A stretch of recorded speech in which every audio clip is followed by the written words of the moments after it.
Пониски камати за младите и младите брачни двојки кои аплицираат за кредит за да можат прв пат да купат стан. Повисоки за тие што го купуваат третиот, четвртиот или петиот стан како инвестиција. Засилени контроли за веродостојност на податоци при аплицирањето и контроли дали тие станови се живеалишта или пак се издаваат. Ова се дел од мерките кои се подготвуваат во Народната банка, кои ги откри гувернерот Трајко Славески. А целта е да има подобри услови и полесно решавање на стамбеното прашање за младите, бидејќи има јасна разлика меѓу кредитирање за живеалиште и за инвестиција. Но и за да се намали вртоглавиот раст на цените, особено во Скопје. Ке ги олесниме условите за оние кои што по прв пат купуваат стан за живење, а значително ќе ги затегнеме критериумите во соработка со банките за купување на стан, односно инвестиција за купување стан кој што нема да служи за живење. Ова што се случува на пазарот на станови во Република Македонија, посебно во неколку градови, концентрирано најмногу во главниот град на Република Македонија, ги става во многу незавидна ситуација младите луѓе. Гувернерот Славески комуницирал со банките и размениле идеи и информации, а најави дека мерките ќе се објават многу скоро. Оставивме простор од 3 недели, им ги доставивме нашите идеи до банките, добивме нивни размислувања, некои прифативме, некои не можеме, што е сосема нормално, затоа што тргнуваме од различни позиции. Банките си го гледаат сопствениот интерес, но интерес е на банките да го намалат и ризикот при кредитирањето.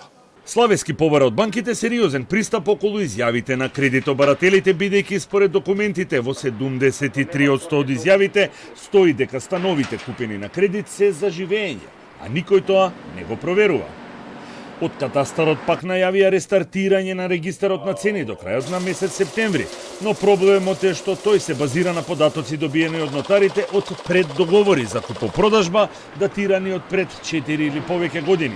И затоа сега тие ќе се издвојуваат од договорите за да може да се добие реалната вредност. Главните договори за купопродажба основата ја влечат од преддоговорите кои што биле склучени во моментов сме 2025, тие преддоговори генерално биле склучувани 2021-2022 година. И разликата во цените кои што моментално се нудат на пазарот, за кои што граѓаните и правните лица купуваат недвижен имот и склучуваат преддоговори, се многу поразлични од оние со кои што ние работиме. Еден од проблемите за идните иматели на стан, особено младите кои се со ограничени средства и примања, е што на 31 декември оваа година истекува мерката за повластена стапка од 5% ДДВ за прв промет на стан, која беше воведена уште во 2011 година. Тоа значи дека на 1 јануари идната година за 13% поскапи ќе бидат сите станови кои во моментов се градат, кои веќе се изградени, а уште не отуѓени од страна на инвеститорите, како и на сите идни неизградени станови. Затоа, од владата се бара да интервенира со измени во членот 22 од Законот за додадена вредност и да се продолжи рокот за најмалку 3 години.